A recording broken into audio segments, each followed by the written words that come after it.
बूसा के अमीर ने इज्जुद्दीन का इस्तकबाल तपाक से किया। सुल्तान अय्यूबी का पैगाम पढ़ा। उसमें लिखा था, मेरे अजीज भाई, हम एक खुदा, एक रसूल सल्लल्लाहु अलैहि वसल्लम और एक कुरान के परिस्तार हैं, मगर हम सब इस तरह बिखर गए हैं जिस तरह एक जिस्म के आज़ार एक जार की रेत पर बिखरे पड़े हों। क्या ये जिस्म हरकत कर सकता है? किसी काम आ सकता है? इस जिस्म का फायदा सलीबियों को पहुंच रहा है जो कटे हुए आज़ा को गिद्धों की तरह खा रहे हैं। हमें एक उम्मत की सूरत मुत्तहिद होना है, वरना हम में से कोई भी जिंदा नहीं रह सकेगा। मैं आपको एक उम्मत की सूरत में मुत्तहिद होने की दावत देता हूँ। अपनी मौजूदा हैसियत पर गौर करें। आप अपनी इमारत को जिंदा रखने के लिए अपने दुश्मन के आगे भी हाथ फैला देते हैं। मैं आप तक कुरान का फरमान पहुंचा रहा हूँ, उसे समझने और उस पर अमल करने की कोशिश करें। पहली जरूरत यह है कि अपना कला सल्तनत इस्लामिया की मिल्कियत में दे दें और मेरी इताअत कबूल कर लें। इस सूरत में आपकी फौज मेरी फौज में मदगम हो जाएगी।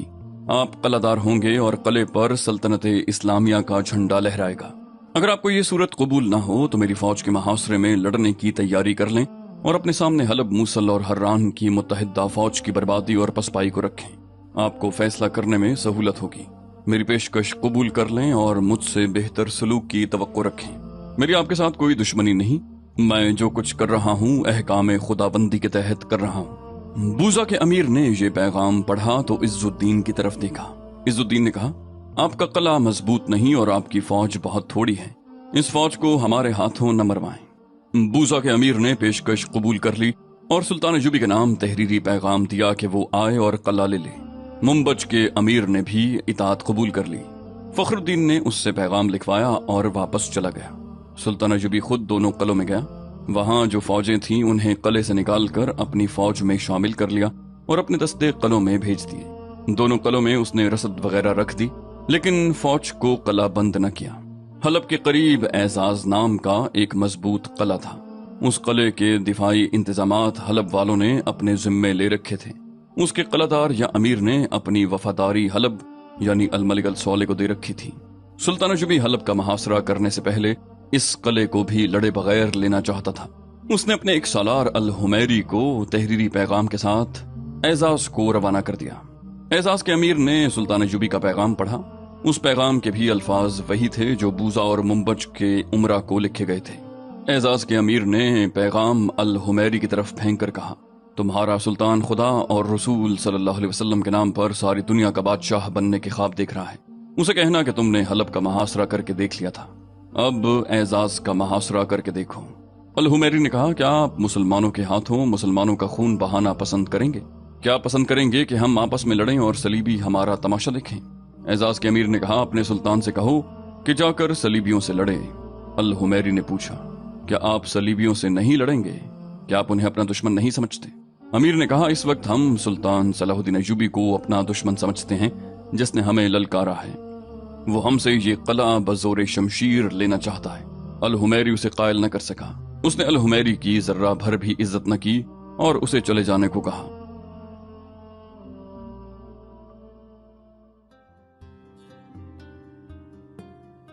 इसियात के कले में सलीबी गुमश्तगीन के पास बैठा था।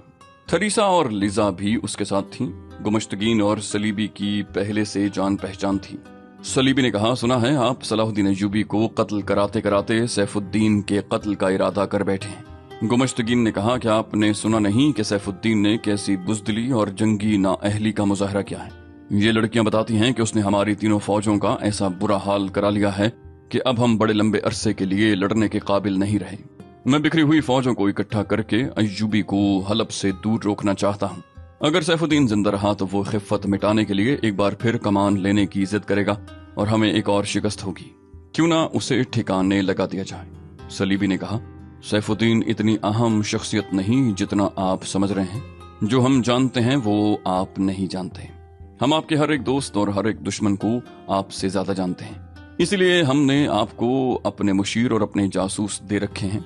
मैं जो अय्यूबी के इलाकों में भेस बदल बदल कर और अपने आप को खतरों में डालकर मारा मारा फिर रहा हूँ, वो सिर्फ आपकी बका और आपकी रियासत की तौसी के लिए है। मैं जो हालात देख आया हूँ उनका तकाजा सिर्फ ये है कि सलाहुद्दीन अय्यूबी को कत्ल किया जाए। नूरुद्दीन जंगी मर गया तो आप सब आजाद हो गए। आप कलादार से खुद मुख्तार हुक्मरान बन गए। अय्यूबी मर गया तो आप इससे 10 गुना इलाके के हुक्मरान बन जाएंगे जो आपके पास है। जंग जदल का खतरा हमेशा के लिए टल जाएगा। मैं त्रिपोली जा रहा हूँ। आपकी फौज ने घोड़ों और ऊंटों का जो नुकसान उठाया है वो मैं बहुत जल्द पूरा कर दूंगा। हथियार भी भिजवाऊंगा, हिम्मत ना हारें। अय्यूबी मर गया तो हम आपको इतनी मदद देंगे कि आप सैफुद्दीन अल मलिक अल सौले और दूसरे तमाम खुद मुख्तार मुसलमान उमरा पर छा जाएंगे। आपको वही हैसियत हासिल हो जाएगी जो आज सलाहुद्दीन अय्यूबी को हासिल है। इक़्तिदार की हवस और ऐश परस्ती ने गुमश्तगीन की अक्ल पर पर्दा डाल रखा था। उसकी अक्ल में इतनी सी बात नहीं आ रही थी कि ये सलीबी अपनी कौम का नुमाइंदा है और वो जो कुछ कह रहा है और कर रहा है वो अपने कौमी मकासद की खातिर कह और कर रहा है। ये बहुत बड़ा जासूस और तखरीबकार था जो ये देखता फिर रहा था कि सुल्तान अय्यूबी के तूफान को किस तरह रोका जा सकता है। हर मैदान में शिकस्त खाकर सलीबियों ने यही तरीका बेहतर जाना था कि सुल्तान अय्यूबी को कत्ल करा दिया जाए और मुसलमान हुक्मरानों को एक दूसरे का भी दोस्त न रहने दिया जाए, ताकि सुल्तान अय्यूबी के मरने के बाद ये आपस में लड़ते लड़ते खत्म हो जाएं और सलीबियों को जंगो जदल के बाद दुनियाए अरब की हुक्मरानी मिल जाए। इसी मकसद की तकमील के लिए उन्होंने मुसलमान उमरा के दिमागों में ज़रपरस्ती और बादशाही का कीड़ा डाल दिया था। गुमश्तगीन ने कहा, सलाहुद्दीन अय्यूबी के कत्ल से तो शेख सन्नान भी दस्तबरदार हो गया है। वो कहता है कि उसने 4 और फिदाई भेज रखे हैं, लेकिन वो पुरुम्मीद नजर नहीं आता। सलीबी ने कहा, इतने ज्यादा कातिलाना हमले नाकाम होने के बाद सन्नान को अय्यूबी के कत्ल से दस्तबरदार ही हो जाना चाहिए। इन हमलों की नाकामी की सबसे बड़ी वजह यह है कि फिदाई हशीश के नशे में जाते हैं। अय्यूबी को सिर्फ वो आदमी कत्ल कर सकता है जो होश में हो और दिल की गहराइयों से महसूस करे कि उसे सलाहुद्दीन अय्यूबी को अपने जाती या कौमी जज्बे से कत्ल करना है। आप शायद इंसानी फितरत को नहीं समझते। अय्यूबी पर जो कातिलाना हमला करने जाता है उस पर नशे का असर होता है। जो ही आगे से मज़ाहमत होती है नशा उतर जाता है और हमला आवर अपनी जान बचाने की कोशिश करता है। इसकी बजाय आप किसी को जज्बात से अंधा करके और उसके दिल में अय्यूबी की नफरत पैदा करके उसके कत्ल के लिए भेजें तो वो उसे कत्ल करके ही रहेगा। गुमश्तगीन ने कहा, शेख सन्नान ने मुझे सलाहुद्दीन अय्यूबी के 4 छापा मार दिए हैं और कहा है कि उन्हें तैयार करके उनसे सैफुद्दीन को कत्ल करवाऊं। ये छापा मार सैफुद्दीन को अपना दुश्मन समझते हैं, इसलिए ये उसे कत्ल करने में खुशी महसूस करेंगे। मैं उन्हें मौका फराहम करूंगा। सैफुद्दीन को मौत के जाल में लाना मेरा काम है। सलीबी ने कहा, क्यों ना इन्हीं को सलाहुद्दीन अय्यूबी के कत्ल के लिए तैयार किया जाए, लेकिन इन्हें हशीश या कोई और नशा न दिया जाए। इन पर जज्बातियत का नशा तारी किया जा सकता है। गुमश्तगीन ने कहा, ऐसा नशा आप ही तारी कर सकते हैं। सलीबी ने थरीसा और लीजा की तरफ देखा और मुस्कुराया। लीजा ने कहा, मैं छापामारों के कमांडरों को तैयार कर सकती हूँ जिसका नाम अल नासिर है। बाकी 3 को आप संभालें। सलीबी ने कहा, तुम अल नासिर को संभालो, दूसरों को अभी इनके हाल पर छोड़ दो। जहां तक मैं इंसानी फितरत को समझता हूँ अल नासिर खुद ही अपने साथियों को संभाल लेगा। उसने पूछा, वो हैं कहाँ? उन्हें इस जगह ले आओ। अल नासिर को अलग कमरा दो और उसके साथियों को अलग कमरे में रखो और तुम सब मोहतात रहना। सन्नान ने उस लड़की पर नजर रखी हुई है। ये लड़की उसे इतनी पसंद आई है कि उससे जुदा नहीं होना चाहता। उसने मुझे धमकी दी है कि ये लड़की लिजा उसके हवाले कर दूं, वरना मैं उसका मेहमान नहीं कैदी हूंगा। उसने मुझे सोचने की मोहलत दी है। गुमश्तगीन ने कहा, उसके मुतल्लिक आप परेशान ना हो। मैं उन छापामारों को अपने साथ ले जा रहा हूँ। आप भी और ये लड़कियां भी मेरे साथ चलेंगे। अल नासिर और उसके 3 साथियों को उन कमरों में से एक में ले गए जो सलीबी फौज के अफसरों के लिए मखसूस थे। अल नासिर को अलग कमरा दिया गया जो उसने ये कहकर कबूल करने से इनकार कर दिया कि वो अपने साथियों से जुदा नहीं होगा। उसे थरीसा और लिजा अपने जाल में फांसने के लिए अलग रखना चाहती थी। सलीबी ने उनसे कहा, तुम इनके कमांडर हो, तुम्हें अपने मातहतों से अलग रहना चाहिए। अल नासिर ने कहा, हमारे वहां ऊंच नीच का रिवाज नहीं। हमारा सुल्तान अपनी फौज के साथ रहता है। मैं मामूली सा कमांडर हूँ। अपने साथियों से अलग रहकर तकब्बुर का गुनाह नहीं करूंगा। सलीबी ने कहा, हम तुम्हारी ताजीम करना चाहते हैं। अपने यहाँ जाकर जो जी में आए करना। यहाँ तुम्हें तुम्हारे मातहतों के साथ रख कर हम तुम्हारी तौहीन नहीं करना चाहते। अल नासिर ने कहा, हमारे छापामार कमांडर अपने सिपाहियों के साथ जिंदा रहते हैं और उनके साथ मरते हैं। हम मौत की मंजिल के हम सफर हैं, एक दूसरे से जुदा नहीं हुआ करते। अगर हम आपके मेहमान होते तो शायद मैं आपकी बात मान जाता। हम आपके कैदी हैं। हमारी किस्मत एक है, जो अजियत और सऊबत एक को मिलेगी उससे हम सब हिस्सा वसूल करेंगे। एक साथी को जिंदा रखने के लिए हम 3 साथी अपनी जानें कुर्बान कर देंगे। गुमश्तगीन ने मुस्कुराकर पूछा, क्या तुम हमारी कैद से फरार होने की कोशिश करोगे? नासिर ने कहा, हम आजाद होने की कोशिश जरूर करेंगे। ये हमारे फराइज में शामिल हैं। मरकर आजाद हो जाएं या तुम सबको मार कर। हमें कैद में रखना है तो हमें जंजीरें डाल दो, धोखे न दो। हम मैदान के मर्द हैं, हम सैफुद्दीन और गुमश्तगीन जैसे ईमान फरोश नहीं। गुमश्तगीन ने कहा, मैं गुमश्तगीन हूँ, हर्रान का खुद मुख्तार हुक्मरान। तुमने मुझे ईमान फरोश कहा है। नासिर ने कहा, मैं आपको एक बार फिर ईमान फरोश कहता हूँ, मैं आपको गद्दार भी कहता हूँ। गुमश्तगीन ने अल नासिर को धोखा देने के लिए झूठ बोला, लेकिन अब मैं ईमान फरोश हूँ ना गद्दार। देख लो, जंग तुर्कमान में लड़ी जा रही है और मैं यहाँ हूँ। अगर मैं तुम्हारा दुश्मन होता तो तुम्हें इस तरह आजाद न रहने देता जिस तरह अब हो। मैं सैफुद्दीन और अल सौले से अलग हो चुका हूँ।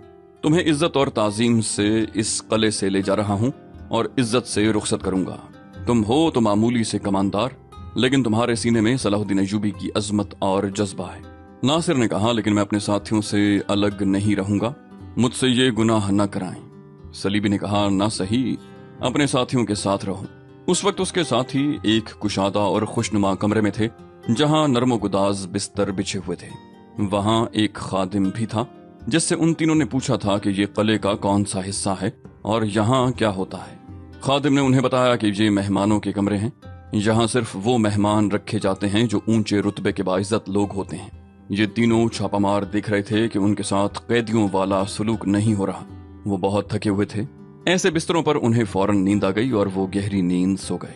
सलीबी और गुमश्तगीन ने अल नासिर को बहुत देर अपने साथ रखा। उसके साथ इज्जत से पेश आते हुए ऐसी बातें करते रहे जिनसे अल नासिर के जज्बे की तेजी और तुंदी कुछ कम हो गई। ये इन दोनों की कामयाबी का पहला कदम था। लिजा उस कमरे से निकल गई थी। अल नासिर उस वक्त उस कमरे से निकला जब उसके साथी गहरी नींद सो गए थे। वो बरामदे में जा रहा था। एक निस्वानी आवाज ने उसे सरगोशी में पुकारा। वहां अंधेरा था। वो रुक गया। एक तारीक साया आगे आया। ये लिजा थी जिसने नासिर का बाजू पकड़कर कहा, अब तुम्हें यकीन आ गया है कि मैं जिन नहीं इंसान हूं। नासिर ने झुंझुलाहट से कहा, मुझे कुछ समझ नहीं आ रहा कि ये क्या हो रहा है। मैं कैदी हूं और मेरी यूं इज्जत की जा रही है जैसे मैं शहजादा हूं। लिजा ने कहा, तुम्हारी हैरत बजा है, जरा समझने की कोशिश करो। गुमश्तगी ने तुम्हें बता दिया है कि उसने सलाहुद्दीन अय्यूबी की दुश्मनी तर्क कर दी है। अब वो अय्यूबी के किसी फौजी को जंगी कैदी नहीं समझता। तुम और तुम्हारे साथी खुशकिस्मत हैं कि तुम यहाँ आए और गुमश्तगीन यहाँ है। दूसरी वजह मेरी जात है। तुम मेरी हैसियत और रुतबे को नहीं जानते। मैं तुम्हारी नजर में बदकार लड़की हूँ जो हुक्मरानों और आला हुक्काम की तफरीह का जरिया बनती हूँ। ये सब गलत है और तुम्हारा वहम है। लिजा ने उसे बाजू से पकड़ा और कहा, आओ यहाँ से दूर जा बैठे, आ जाओ। मैं तुम्हारे वहम दूर करना चाहती हूँ, फिर तुम आजाद हो। मेरे मुताल्लिक जो राय कायम करना चाहो कर लेना। किले का ये हिस्सा खुशनुमा था। खुला मैदान था जिसके वस्त में चट्टानें थीं।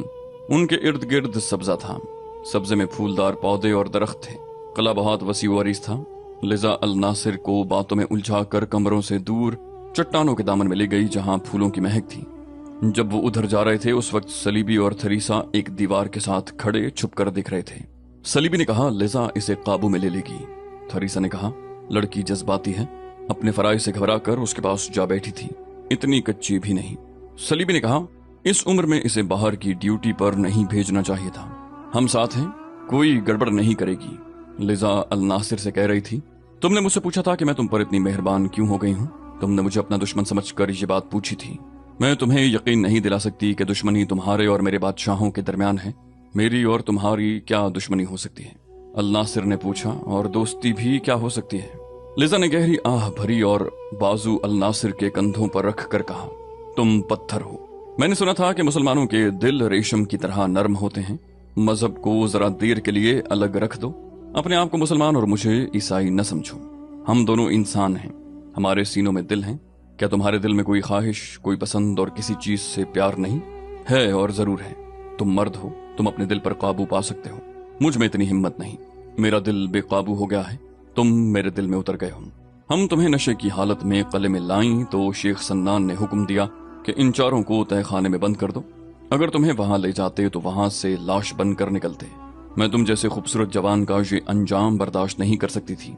मैंने शेख सन्नान से कहा कि ये तुम्हारे नहीं, हमारे कैदी हैं और ये हमारी तहवील में रहेंगे। उस बूढ़े के साथ मुझे और थरीसा को बहुत देर झकझक करनी पड़ी। उसने एक शर्त बताई। कहने लगा, अगर तुम उन्हें तहखाने से बचाना चाहती हो तो मेरी ख्वाबगाह में आ जाओ। मेरे दिल में उस बूढ़े के खिलाफ नफरत पैदा हो गई। मैंने पसोपेश की तो उसने कहा, ये चारों तहखाने में जाएंगे या तुम मेरी ख्वाबगाह में आओगी। मुझे बड़ी शिद्दत से महसूस हुआ کہ میں तुम्हें आज से नहीं बचपन से जानती हूँ और मैं तुम्हारी खातिर अपना जिस्म, जान और अपनी आबरू कुर्बान करने की हिम्मत रखती हूँ। नासिर ने तड़प कर पूछा, क्या तुमने अपनी आबरू कुर्बान कर दी? लिजा ने कहा, नहीं, मैंने उसे वादे पर टाला है। उसने मुझे ये कहकर मोहलत दे दी है कि हम कले में आजाद रहेंगे, लेकिन हम उसके कैदी होंगे। नासिर ने कहा, मैं तुम्हारी आबरू की हिफाजत करूंगा। लिजा ने भोले भाले लहजे में कहा, क्या तुमने मेरी मोहब्बत को कबूल कर लिया? अल नासिर ने कोई जवाब न दिया। ये तो उसे ट्रेनिंग में बताया गया था कि सलीबी लड़कियां हुस्न जवानी और हसीन फरेब का जाल किस तरह बिछाया करती हैं, लेकिन ये ज़बानी हिदायत थीं जिनकी हैसियत वाज से बढ़कर कुछ भी नहीं थी। उसे ऐसे जाल से बचने की अमली ट्रेनिंग नहीं दी गई थी, न दी जा सकती थी। अब एक सलीबी लड़की ने जाल बिछाया तो इंसानी फितरत की कमजोरियां अल नासिर की जात से उभर आईं और उसकी अक्ल दानिश पर गालिब आने लगी। वो रिगजारों और बयाबानों में मौत के साथ खेलने वाला इंसान था। उसके एहसासात रेत में दबे रहते थे। उसने लिजा जैसी दिलकश लड़की कभी न देखी थी। जहां तक देखने का ताल्लुक था, लिजा के हुस्न और तिलिस्माती असर वाले जिस्म ने उस पर कोई असर नहीं किया था, मगर अब लिजा के खुले बाल, रेशम जैसे मुलायम बाल उसके एक गाल से कभी उसके बाजू से मस कर जाते, उसके वजूद में लहर सी दौड़ जाती और वो हर बार अपने जिस्म के अंदर लर्जा सा महसूस करता। कई बार ऐसे हुआ था कि दुश्मन के तीर उसके जिस्म को छूते हुए गुजर गए थे। बर्छियों की अन्यों ने उसकी खाल चीर दी थी। वो कभी डरा नहीं था। जिस्म को छूकर गुजरते तीरों और बर्छियों ने उसके जिस्म पर एक सानिये के लिए भी लर्जा तारी न किया। मौत कई बार उसके साथ लगकर गुजर गई थी। उसके एहसासात में जरा सी भी हलचल पैदा न हुई। वो अपने हाथों लगाई हुई आग के शोलों में से भी गुजरा था, मगर कमजोर सी एक लड़की के बालों के लम्स से उसके वजूद में भौंचा ला गया। उसने उस लम्स से बचने की वैसी कोशिशें न की जैसी वो तीरों और बर्छियों से बचने के लिए किया करता था। और जब लिजा उसके और ज्यादा करीब हो गई तो अल नासिर ने महसूस किया कि लड़की अभी उससे दूर है। लिजा को ट्रेनिंग दी गई थी कि अपने शिकार को किस तरह हिप्नोटाइज किया जा सकता है। उसने कर लिया। अल नासिर को ऐसी प्यास महसूस होने लगी जो सहरा की प्यास से बहुत मुख्तलिफ थी। जूं जूं रात गुजरती जा रही थी, अल नासिर की असलियत खत्म होती जा रही थी। पहले तो उसका जिस्म कांपा, फिर उसका ईमान लरस गया। जज्बे की बुनियादें हिल गईं और जज्बात के छक्कड़ और ज्यादा तुंद हो गए। नासिर ने मखमूर आवाज में कहा, हाँ, मैंने तुम्हारी मोहब्बत को कबूल किया, लेकिन इसका अंजाम क्या होगा? क्या तुम मुझे ये कहोगी कि मैं तुम्हारे साथ चलूं, अपना मजहब छोड़ दूं और तुमसे शादी कर लूं? लिजा ने कहा, मैंने ऐसी कोई बात नहीं सोची। अगर तुमने मेरा साथ देने का इरादा कर लिया है और तुम हमेशा के लिए मुझे अपनी रफीका बनाना चाहते हो तो मैं अपना मजहब छोड़ दूंगी। तुम मुझसे कुर्बानी मांगो, लेकिन मुझे वो मोहब्बत दो जो नापाक ना हो। आरज़ी मोहब्बत तो मैं जहां से चाहूं हासिल कर सकती हूँ। तुम्हें मेरी रूह ने चाहा है। अल नासिर पर तिलिस्म तारी हो चुका था। रात आधी से ज्यादा गुजर गई। अल नासिर वहां से उठना नहीं चाहता था। लिजा ने उसे कहा कि वो अपने कमरे में चला जाए। पकड़े जाने की सूरत में अंजाम अच्छा नहीं होगा।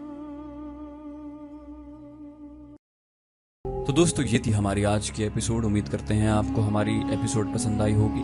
जाने से पहले इस वीडियो को लाइक, शेयर और कमेंट करना मत भूलिए। और अगर आप हमारे चैनल पर नए हैं तो इसे सब्सक्राइब कीजिए और बेल आइकन पर क्लिक कीजिए ताकि आपको तमाम वीडियोस फौरन मिलती रहें। अगली वीडियो तक के लिए अपना ख्याल रखिए। अल्लाह हाफिज।